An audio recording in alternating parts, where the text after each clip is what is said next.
it gathered the treasures of the ancient world. An impossibly rich mosaic of cultures left their history written in the ground. But in the last 3 decades, war and terrorism devastated Afghanistan's cultural legacy.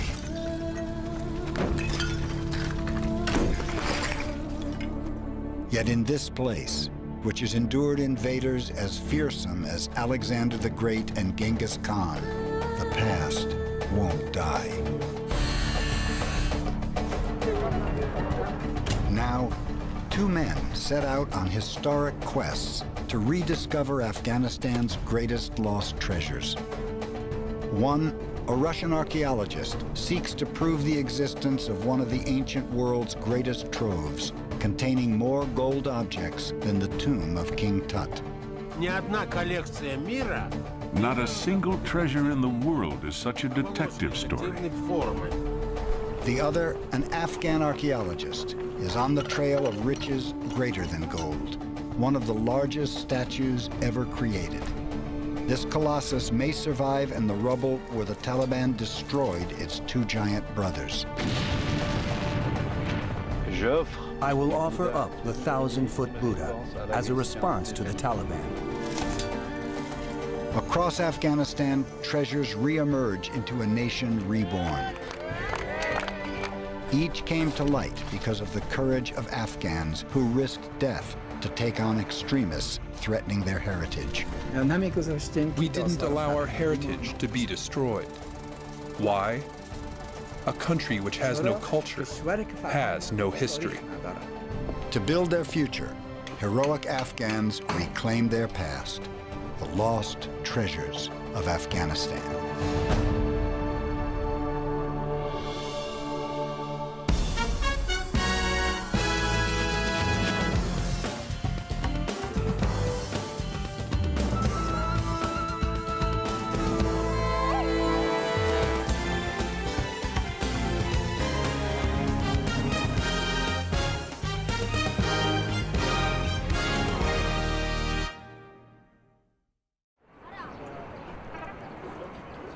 With the guns of Afghanistan all but silent for the first time in decades, those with deep roots here can finally come home.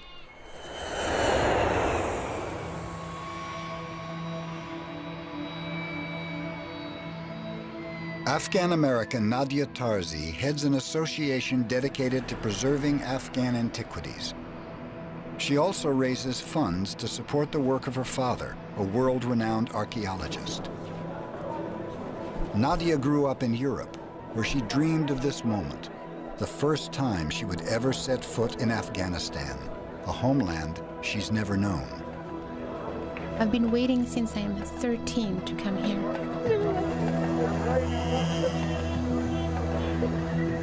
Gul Mamad is this loyal friend of the family for over 40 years. To finally meet him, it's very emotional, because we've been longing to meet each other.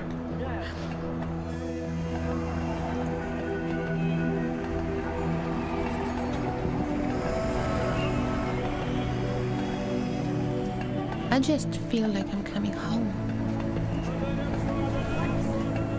I'm finally here, but what's really hard is that I'm late. I missed out on knowing Afghanistan, as beautiful as it was then. Nadia can't linger in Kabul. Her destination is some 150 miles to the west. There, in the Bamiyan Valley, Nadia's father, Dr. Samaryalai Tarzi, is searching for a treasure of monumental importance for Afghanistan. For the first time, Nadia will take part in one of her father's excavations. The two haven't seen each other in more than a year. But between them lie 10 hours of bad roads and relics of the wars that kept Nadia from coming to Afghanistan until now.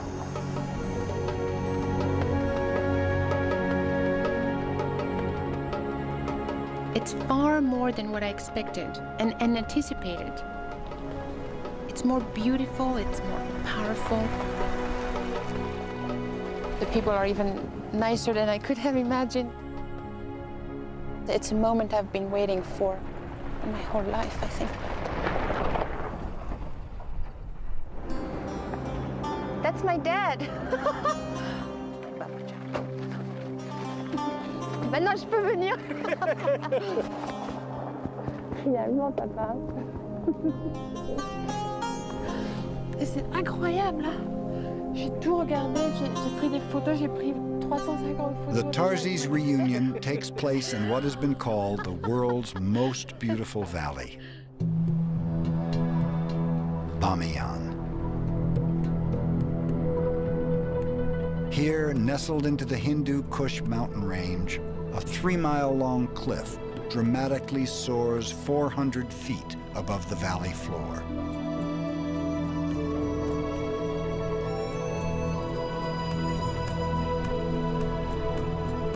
It is dominated by the hundreds of Buddhist caves that were occupied by some 5,000 monks in Bamiyan's heyday. As Buddhism spread from India to China, it put down roots here and adorned this valley with monuments of faith. Once, 2 of the world's largest statues of Buddha earned Bamiyan the nickname Valley of the Gods. Then, in March 2001, the serene giants that had watched over Bamiyan for some 1,500 years fell. Blown up by Afghanistan's Taliban government.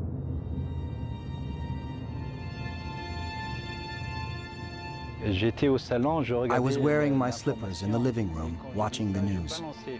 When I saw it, I threw one of my slippers at the television. I didn't want to watch. I screamed. This chapter will always be underlined in the history of Afghanistan. Future generations will know what they did.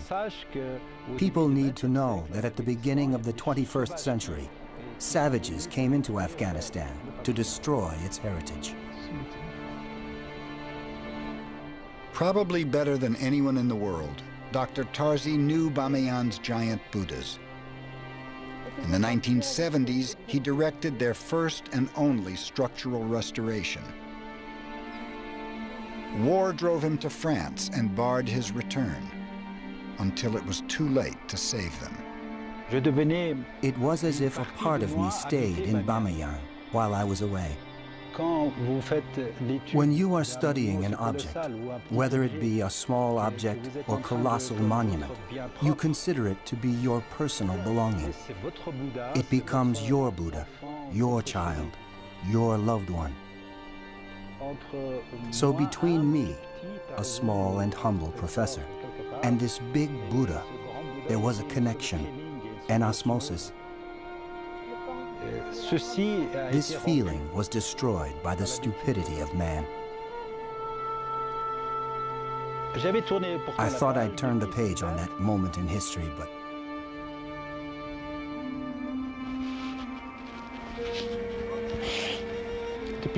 since then I've fought.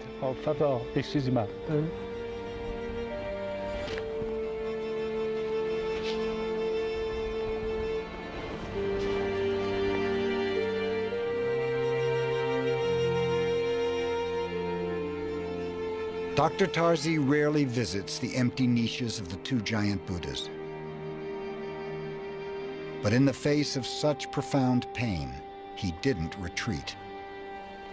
Instead, he hatched an audacious plan. Tarzi knew what the Taliban did not. In the rubble of the 2 destroyed Buddhas, there may be a 3rd giant statue that ancient texts claim is 1,000 feet long.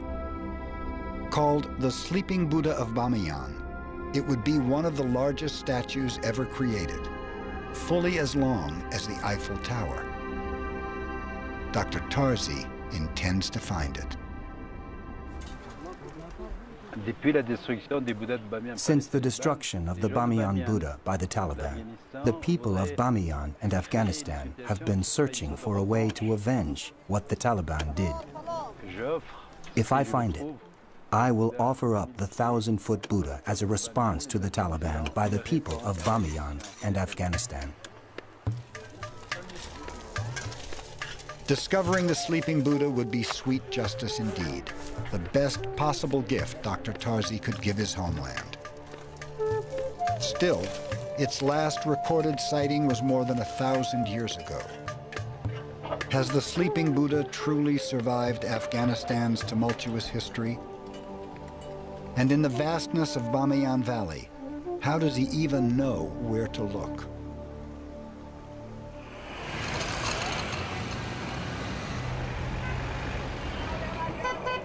On a busy thoroughfare in Kabul, another giant of archaeology is also looking for the past. And for Russian archaeologist Viktor Sarianidi, seeing ruined Kabul for the first time in more than 2 decades is bittersweet. Already, he confronts memories of a younger self in a gentler era. On my way from the airport, I was looking around, and there was nothing I could see that was familiar to me. That almost made me cry. Dr. Sarianidi has been invited back to Kabul because the treasure that brought him fame may have returned from oblivion. Called the Bactrian Hoard, it is a collection of some 20,000 gold burial objects forged in the 1st century AD. In the 1980s, it vanished, melted down by warlords, it was rumored, or given as tribute to terrorist leader Osama bin Laden. Now, a treasure said to be the hoard has been found hidden beneath the presidential palace. Tomorrow, Sarianidi will be the guest of honor when the treasure is opened. He will settle once and for all one of the greatest archaeological mysteries of our time.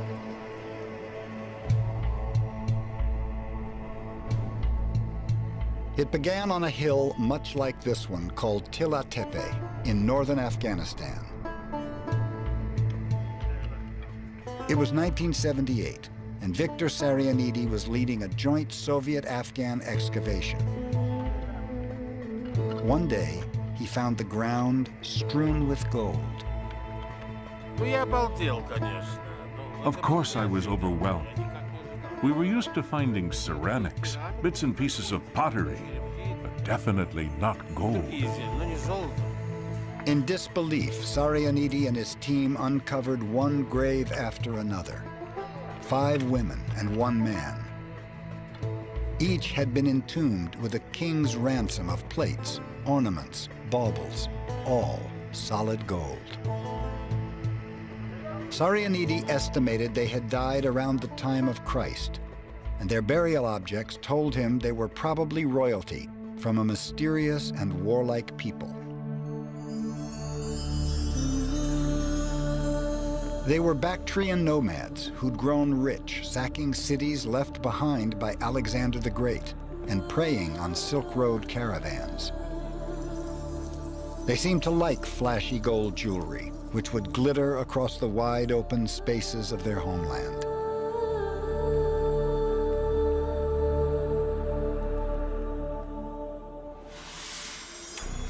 But Sarianidi and his team had little time to draw conclusions. The graves had to be excavated, and fast. Already, they'd amassed more gold objects than were found in King Tut's tomb. Moscow showed keen interest in the spectacle and sent the KGB to guard the dig. The Afghan army installed soldiers.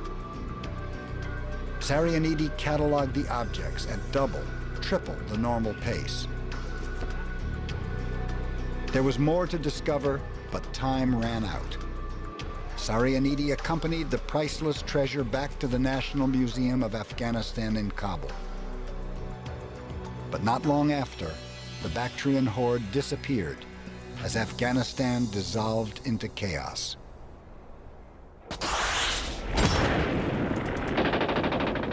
In 1979, the Soviet Union invaded. For 10 years, they battled the Mujahideen, Afghan guerrillas, in a war so costly, it helped bring down the Soviet Union.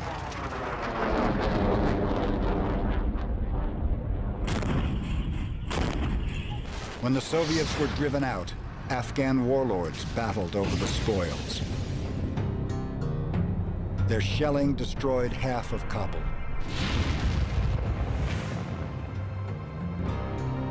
In 1993, a rocket crashed into the National Museum, one of the last known homes of the Bactrian horde.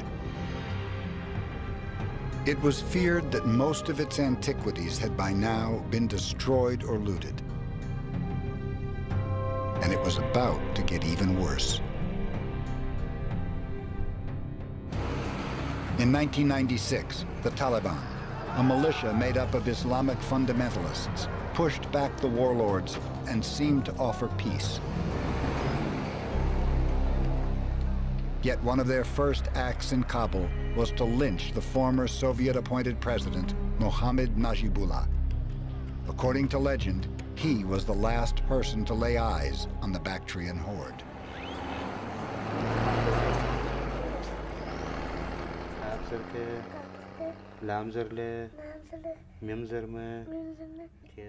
Haji Mullah Kaksar was once the Taliban Deputy Minister of Interior Affairs. He recalls how the Taliban defeated chaos and crime with strict new rules. Basically, the Taliban offered a law, the law of the Quran. For example, if someone steals something, we cut off his hand. And if someone commits murder, we execute him. These are the very orders of the Quran. But the harsh treatment of women disturbed Kaksar. So did the Taliban's war on art, inspired by the Quran. The Quran prohibits portraying living things. If a person makes a portrait of another person, on Judgment Day, Allah will tell him, "You have competed with me. Now give it a soul and make it come to life." In other words, drawing or sculpting living things is an affront to the Almighty. Thus, Taliban radicals came to see the destruction of ancient art, like the Bamiyan Buddhas, as the fulfillment of Quranic law. And now the destruction shifted into high gear. At the National Museum, Taliban thugs smashed hundreds of pieces of art.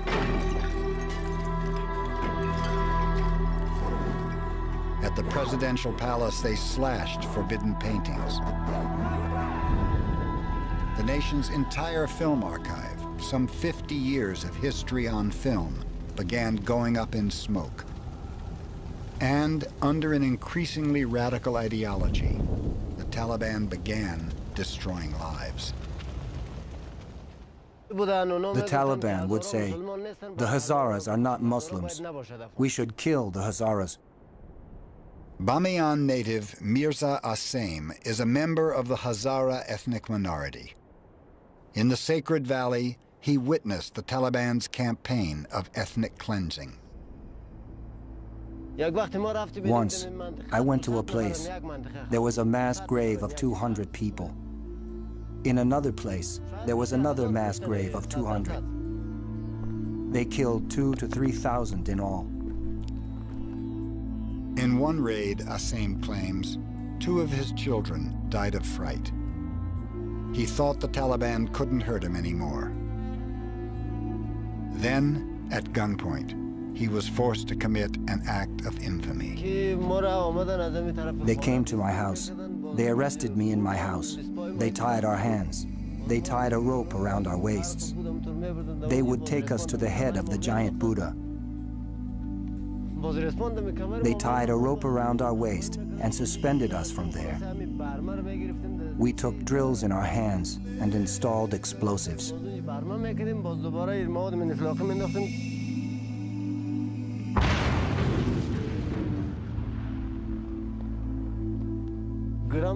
There was a terrible sound.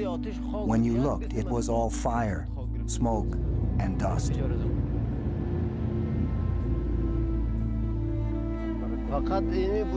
Whenever I see these empty places, I feel as if it is the day of my death. I was thinking, my God, when will my death come? When will they drop me down, kill me, and bury me here? What a horrible time it was.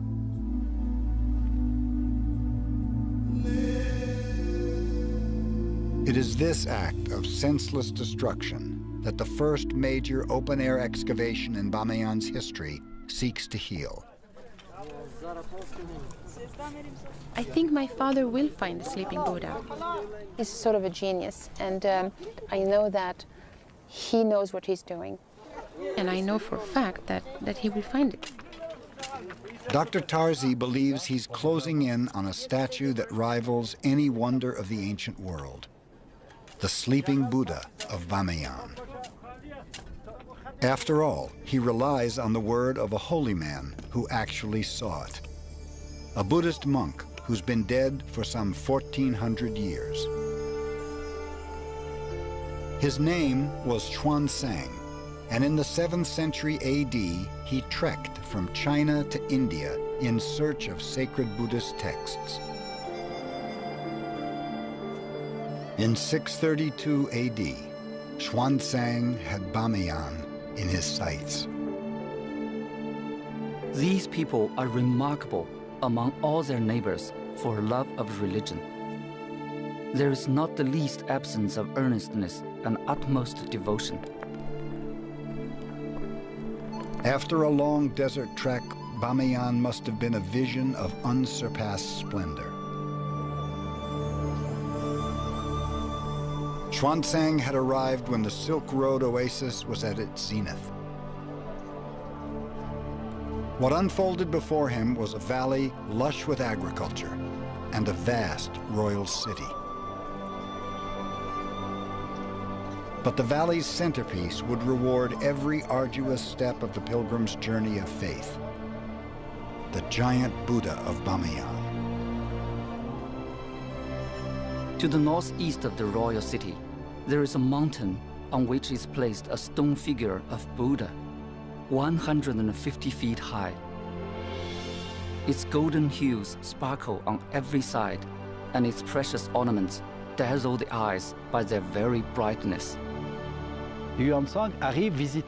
Xuanzang arrives here, and he is blown away by the gold, by the flames on the shoulders, by the mask. That description has to be the one that was situated where we are today, the 55-meter-high Buddha. But according to Xuanzang, that wasn't all there was. Somewhere lay a third Buddha, more than 1,000 feet long. Part scholar, part detective, Dr. Tarzi knew that to find the sleeping Buddha, he first had to locate the monastery that housed it. To the east of the city, 2 or 3 li, there is a monastery in which there is a figure of Buddha lying in a sleeping position as when he attained nirvana. The figure is in length about 1,000 feet. Could Xuanzang's description be true? If so, hidden under centuries of earth, the monastery wasn't giving up its secrets. To unlock them, Dr. Tarzi had to get inside the head of the monk and plot each step of his journey. De la ville royale, il arrive au Grand Bouddha. From the royal city, he went to the big Buddha. Between the 2 Buddhas, he arrived at the monastery of the ancient king.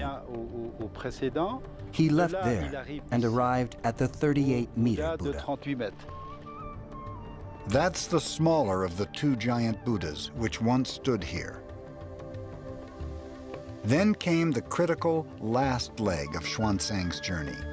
Il vient de la ville royale.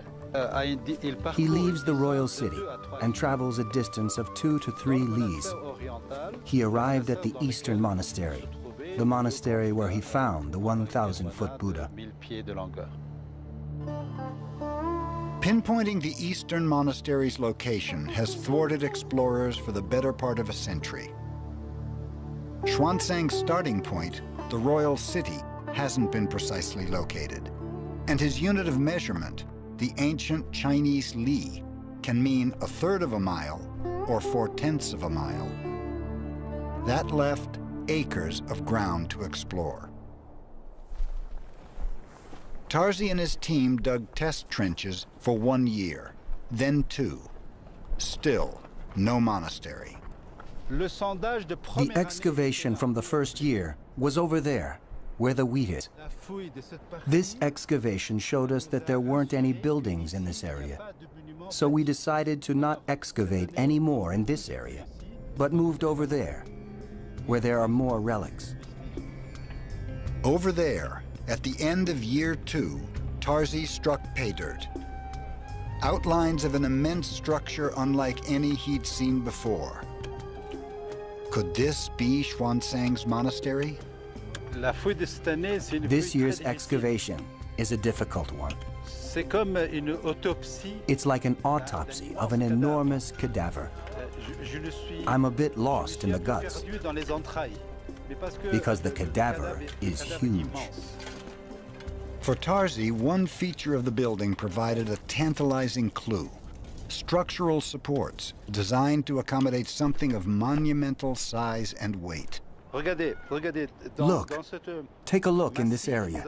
There is 1 wall, 2 walls, 3 walls, 4 walls.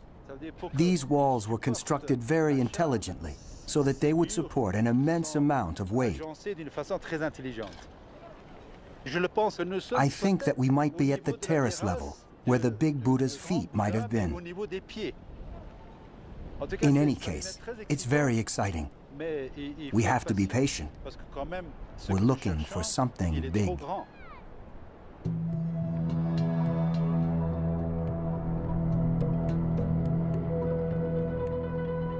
Yet already the archaeologist has extracted art objects nearly as extraordinary as the Colossus itself.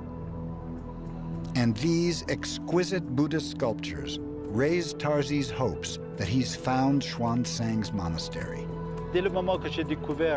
From the moment that I found this collection of statues and the other things that we have found this year, God willing, we are in the monastery where the 1,000-foot sleeping Buddha was found. We are sure that we are in a monastery. 100% sure. I was going to say 1,000%. But has the sleeping Buddha, like these sculptures, survived the onslaught of 1,400 years? Dr. Tarzi and his students are due back at school in France. He has just a week to find out. Dr. Tarzi is far from alone in his quest to right wrongs committed by the Taliban. He's part of a brotherhood of Afghan artists and art lovers for whom the destruction of the Bamiyan Buddhas became a thundering call to arms. With courage and ingenuity, they began fighting back.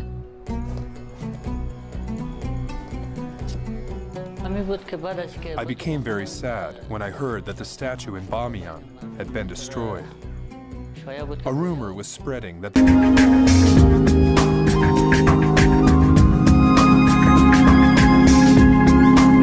artwork exhibited in the National Gallery and the National Museum would be the next victims. Mohammed Youssef Assefi is a medical doctor and prominent Afghan painter. For him, the Taliban's reign of terror hit home when henchmen slashed artwork at the presidential palace and the Ministry of Foreign Affairs. Some of the paintings were Assefi's own.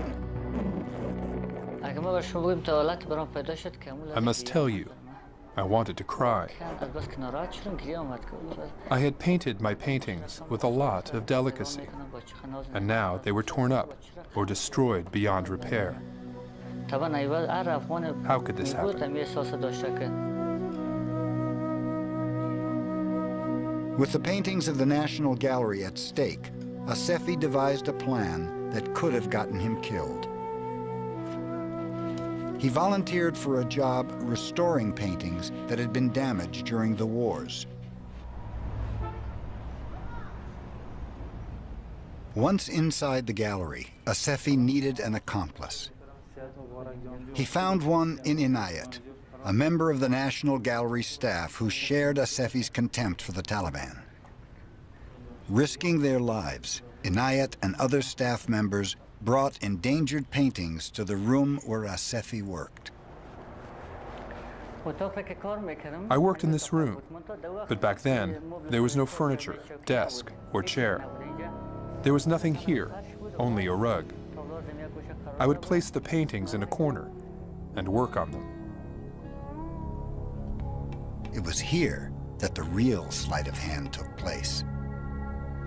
The Taliban condemned paintings that portrayed living things. Dr. Asefi made the offensive elements disappear. I suddenly came up with the thought of using watercolors on top of oil paintings to hide the unacceptable parts. My trick worked. The paintings did not show that they had been retouched or converted.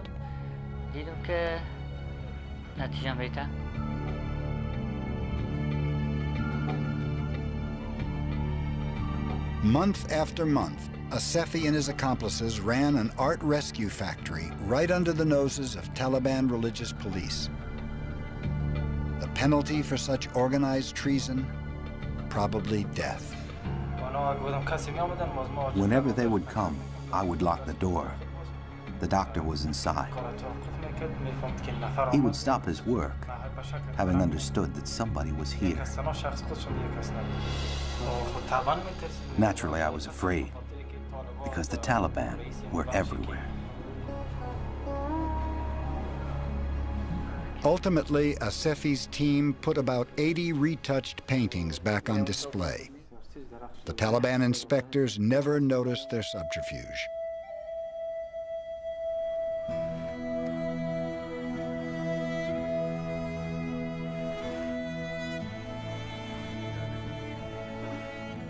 After the Taliban's fall, Asefi simply wiped off his handiwork.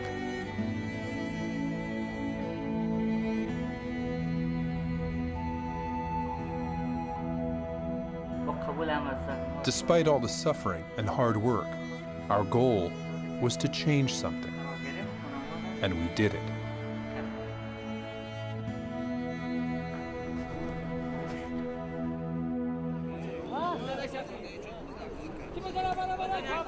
Besides art, the Taliban regime seemed to declare war on fun.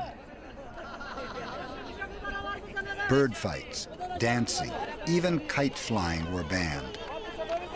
Today, Afghans show they haven't missed a step.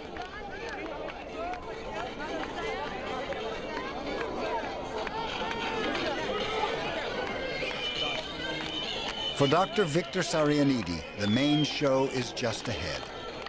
This afternoon at the presidential palace, the Russian archaeologist hopes to witness the opening of a treasure he has not seen for more than 20 years. Only he can verify if it is real. And that's where Victor's friend and National Geographic fellow Dr. Fred Hebert comes in.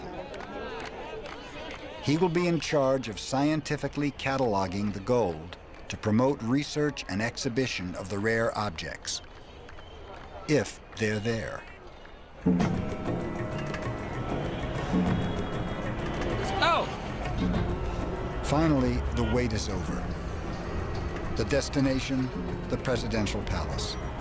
The mission, to determine if the Bactrian horde still exists. We're going to go through a series of checkpoints, and we're going to then proceed through the front gate of the presidential palace.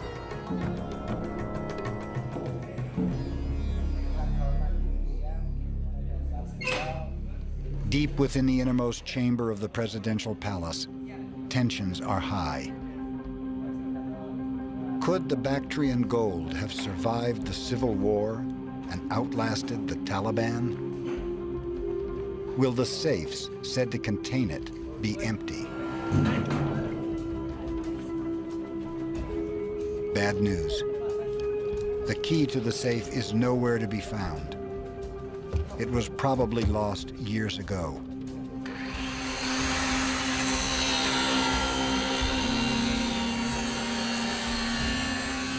If the delicate treasure is inside, will it be damaged by the saw's intense heat?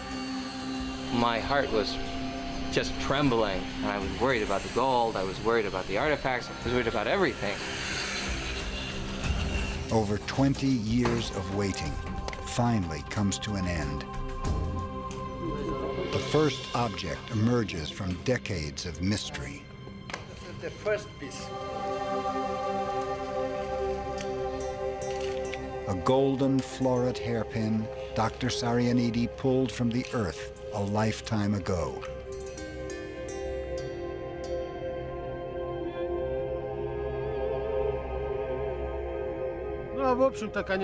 It's like seeing an old friend again after 25 years.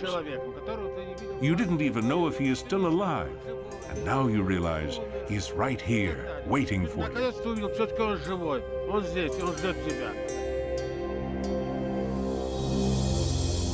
On a winter's day in 1978, Sarianidi first laid eyes on the object. About 2,000 years before, it had belonged to a nomad woman, perhaps a princess. She had likely been buried in secret, her grave unmarked. This would prevent thieves from looting the royal cemetery.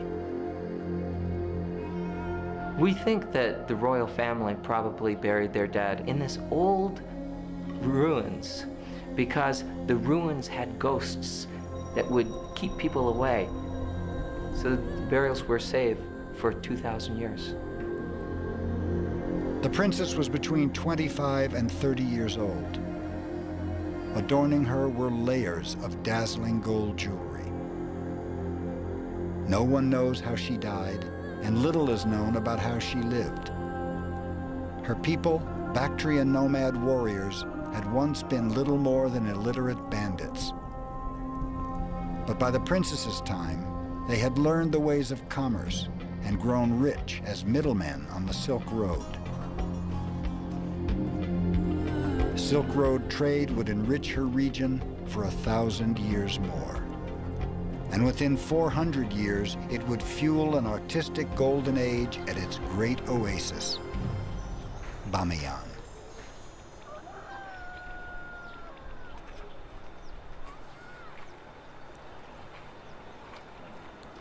In Bamiyan, Nadia and Dr. Tarzi clean Buddhist sculpture created during that golden age, around 500 AD.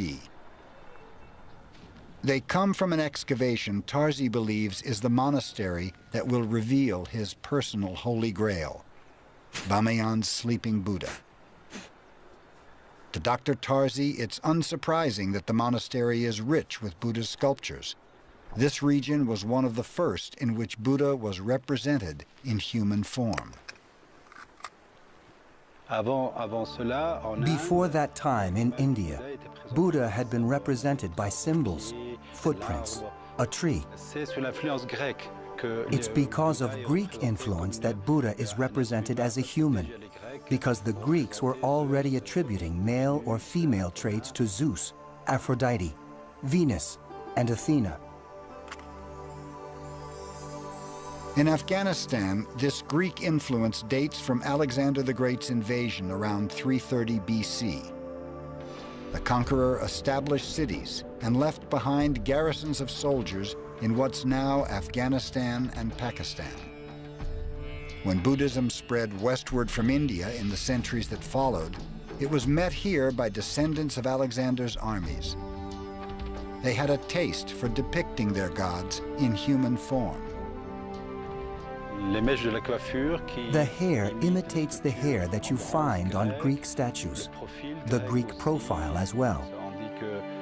It is said that the image of the Buddha was influenced by the image of Apollo. Look here. The nose is an extension of the forehead, which is typical of the Greek profile. The wide open eyes and a very natural mouth are also part of the Greek conception. These remarkable busts may be all the treasure Dr. Tarzi discovers this year. He's mere days away from the end of the digging season, and still no sleeping Buddha. And now it's time for his daughter Nadia to return to her home in the United States. I don't think my father will be discouraged if he doesn't find the Buddha this year. I'm not disappointed. I'm patient. You have to look at this as if you were from the outside, because otherwise you will burn out. The archaeologist is resigned. Then something amazing happens. Let's go look at the surprise, the big discovery. We found 2 meters of painted clay laid out horizontally.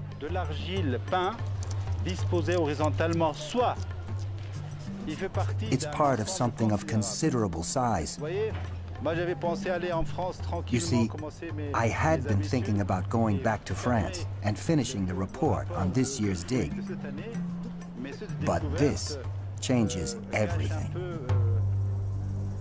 What Dr. Tarzi has found may be the foot of the sleeping Buddha of Bamiyan. This large piece is bothersome because it corresponds with what we are looking for. It's not really bothersome. It's wonderful. But the fact that we are finding it at the end of this year's excavations is bothersome. Significantly, the supposed foot is right where it should be, near the monastery's western side. By tradition, sleeping Buddhas are aligned with their feet pointed west and their heads east. The architecture Dr. Tarzi has uncovered fits what would be required to support a massive object oriented this way. A Buddha on the edge of nirvana, embodied in a form 1,000 feet long.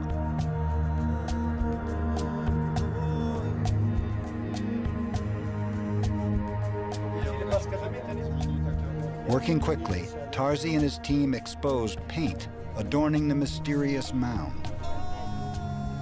A chemical solution heightens the colors. But now the archaeologist is on the brink of a painful decision. Should he continue excavating the supposed foot, or cover it and resume his search next year?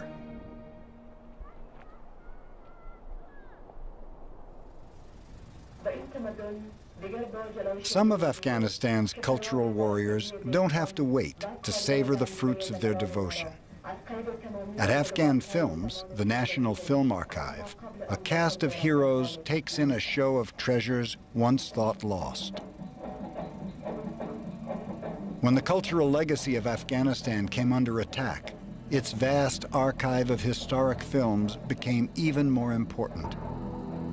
That's because many Afghan treasures now exist solely as images captured on celluloid.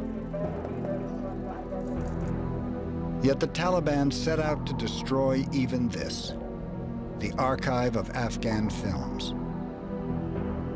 What they didn't anticipate was that the archive staff was willing to die to stop them. We were very upset when the minister of the Taliban brought the order to burn the films. We felt our hearts pounding. We became emotional. Here, they burned the films here. We have the evidence. They burned them in front of me. That day, it was like a dearest friend is being killed in front of you. That day was the darkest and hardest day for us. You plant a tree to collect its fruit. We worked for our people to have the archive, and they burned it. I became irrational.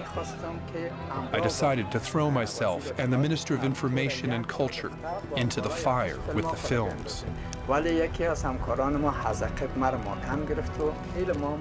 that moment, one of my colleagues grabbed me and stopped me. But the Taliban didn't know that the staff had handed over film prints, which can be replaced, and not negatives, which cannot. When the prints ran out, the filmmakers knew the negative archive would go into the flames. We all had the same idea, that we had to preserve the archive of Afghan film at any price, even by paying with our lives. But how to hide the main archive, some 2,900 rolls of irreplaceable negatives? Their plan was simple. Come on, come on. They hid the archive by hiding the room. In order for no one to notice the door, we installed wallboard from here to the ceiling to here. With the help of an electrician, we also disabled the lighting system so that the wall was darkened. Dozens of times, religious police walked past the fake wall, never suspecting the room beyond. The rescuers' lives were safe as long as the ruse held. The Taliban told us that even if a small piece of film was found, we will hang you or shoot you in the ditch where the archive was burned. The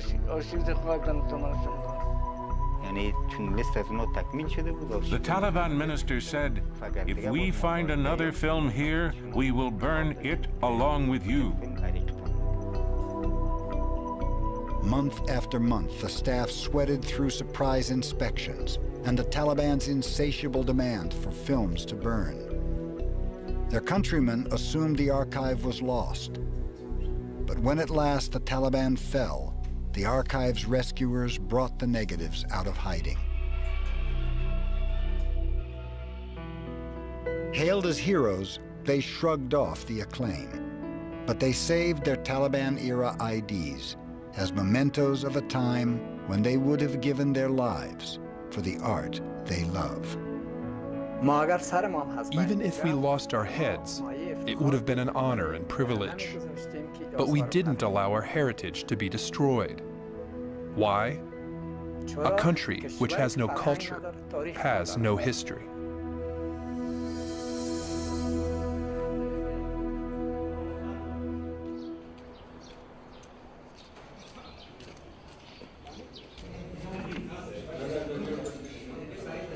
Now, Afghan history is in the making at the presidential palace.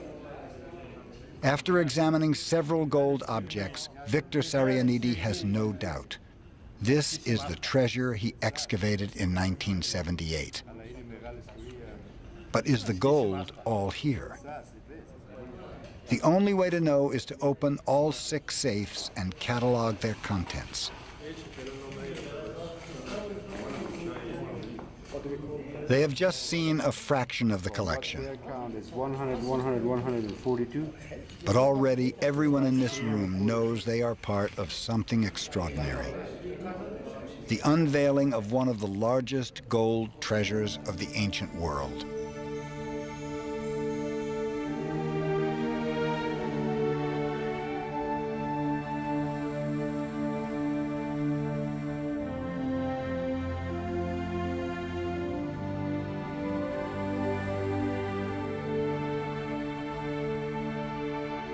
Once, this statue of Aphrodite lay upon a princess's chest. Aphrodite is a Greek goddess, and you can see that it's a very classically inspired item. But it has some differences. The wings on the figurine are not typical for classical period. And it has a little dimple on the head, just like the dots in South Asia of Indians. So you can see in this one piece, you have this interesting local style, which shows sort of a melting pot of artistic traditions, very much a metaphor of the Silk Road being a melting pot of peoples.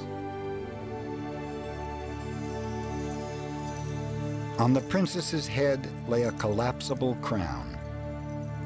Locally made, it could be broken down and fit into a saddlebag, befitting the princess's nomadic way of life. The treasure is really important for Afghanistan because most of the pieces are clearly made here. And I think that this has some great use for the Afghan people as their cultural heritage. It's their past, and it can be their future. Inside, today's cataloging is about to come to an end. But now at last, Victor Sarianidi can put to rest doubts he's carried for decades. His remarkable contribution to Afghan history was not lost. For me, it's a great day. For 25 years, I thought the treasure was lost. I think it's a great day not only for me, but for all of mankind.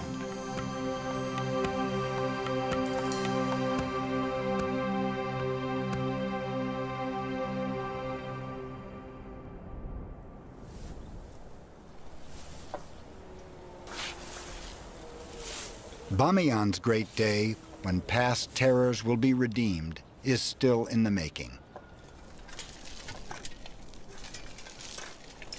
The sleeping Buddha may lie here under a thin layer of earth, but to preserve the object that might be its foot, Dr. Tarzi orders the site filled in.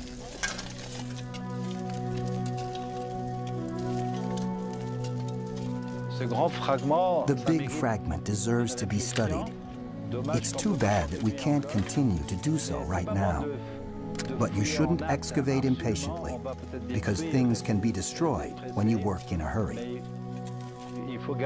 But you have to have hope and dream about what might happen next year.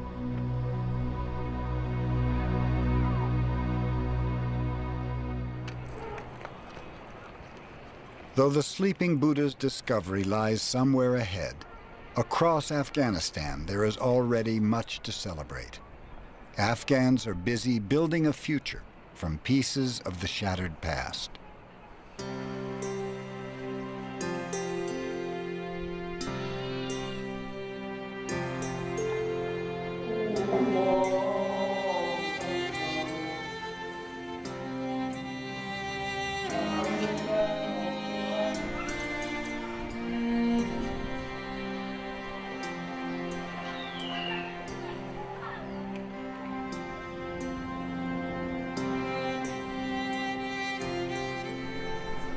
At the National Museum, restoration is guided by the very spirits of history. I think that the sculptor who created this with such beauty, he is here at this very moment. I always see him next to me. And why not? The lives that have passed today, their art, their knowledge, and the beauty of their country, their language, their race, all of these are evident in their art. A nation stays alive when its culture stays alive. Our people should know what happened. They should know about their culture, about their history.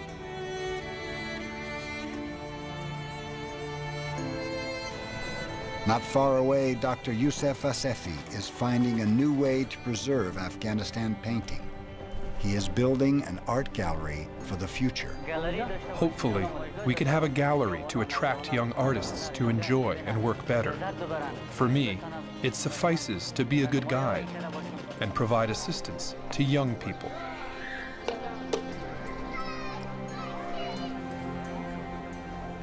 At Kabul University, the next generation of sculptors creates art once deemed illegal. And now there's a place for women as well as men.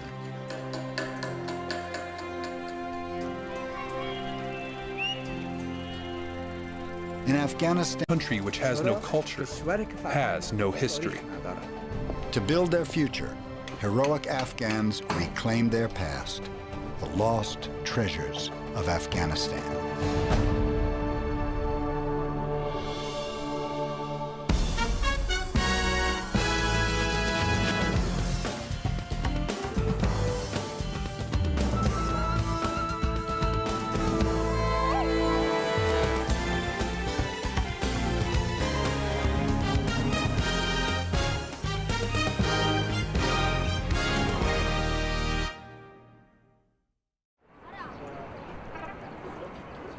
With the guns of Afghanistan all but silent for the first time in decades, those with deep roots here can finally come home.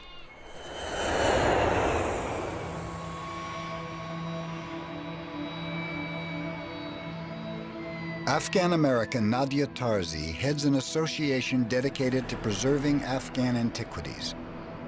She also raises funds to support the work of her father, a world-renowned archaeologist.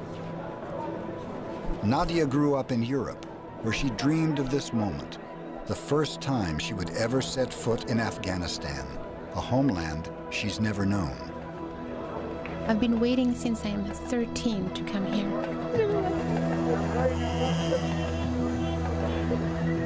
Gul Mamad is this loyal friend of the family for over 40 years. To finally meet him, it's very emotional, because we've been longing to meet each other.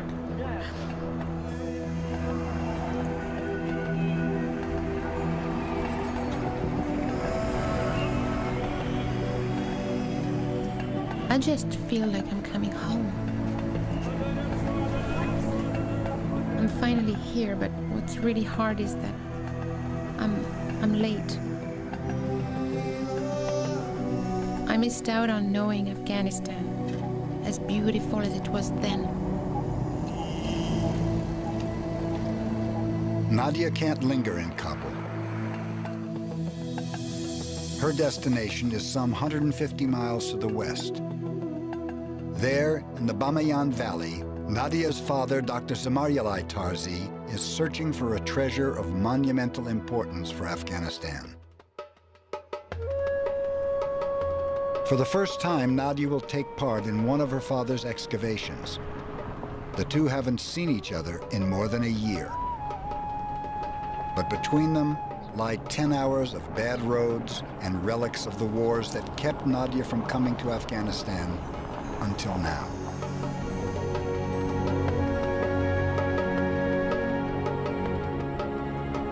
It's far more than what I expected and anticipated.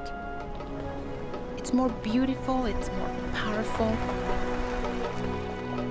The people are even nicer than I could have imagined. It's a moment I've been waiting for my whole life, I think. That's my dad. Maintenant, je peux venir. Finalement, papa. C'est incroyable, là. J'ai tout regardé. Century, savages came into Afghanistan to destroy its heritage. Probably better than anyone in the world, Dr. Tarzi knew Bamiyan's giant Buddhas. In the 1970s, he directed their first and only structural restoration. War drove him to France and barred his return, until it was too late to save them. It was as if a part of me stayed in Bamiyan while I was away. When you are studying an object, whether it be a small object or colossal monument, you consider it to be your personal belonging. It becomes your Buddha, your child, your loved one. So between me, a small and humble professor, and this big Buddha, there was a connection, an osmosis. This feeling was destroyed by the stupidity of man. I thought I'd turned the page on that moment in history, but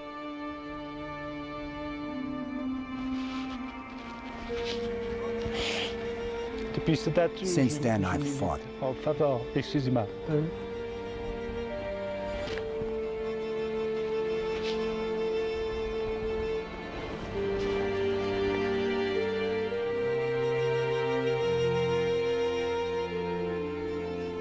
Dr. Tarzi rarely visits the empty niches of the two giant Buddhas. But in the face of such profound pain, he didn't retreat. Instead, it gathered the treasures of the ancient world. An impossibly rich mosaic of cultures left their history written in the ground. But in the last 3 decades, war and terrorism devastated Afghanistan's cultural legacy.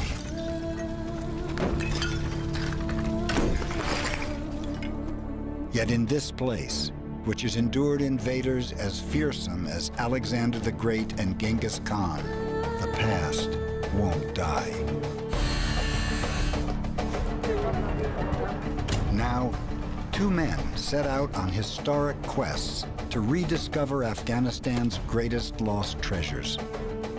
One, a Russian archaeologist, seeks to prove the existence of one of the ancient world's greatest troves, containing more gold objects than the tomb of King Tut. Not a single treasure in the world is such a detective story. The other, an Afghan archaeologist, is on the trail of riches greater than gold, one of the largest statues ever created. This colossus may survive in the rubble where the Taliban destroyed its 2 giant brothers. I will offer up the 1,000-foot Buddha as a response to the Taliban. Across Afghanistan, treasures re-emerge into a nation reborn. Each came to light because of the courage of Afghans who risked death to take on extremists threatening their heritage. We didn't allow our heritage to be destroyed. Why? The Tarzi's reunion takes place in what has been called the world's most beautiful valley, Bamiyan. Here, nestled into the Hindu Kush mountain range, a 3-mile-long cliff dramatically soars 400 feet above the valley floor.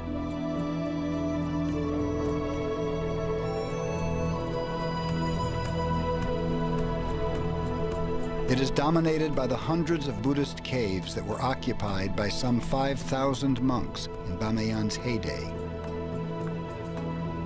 As Buddhism spread from India to China, it put down roots here and adorned this valley with monuments of faith.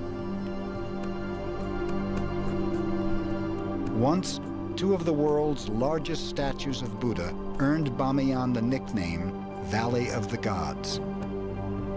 Then, in March 2001, the serene giants that had watched over Bamiyan for some 1,500 years fell. Blown up by Afghanistan's Taliban government.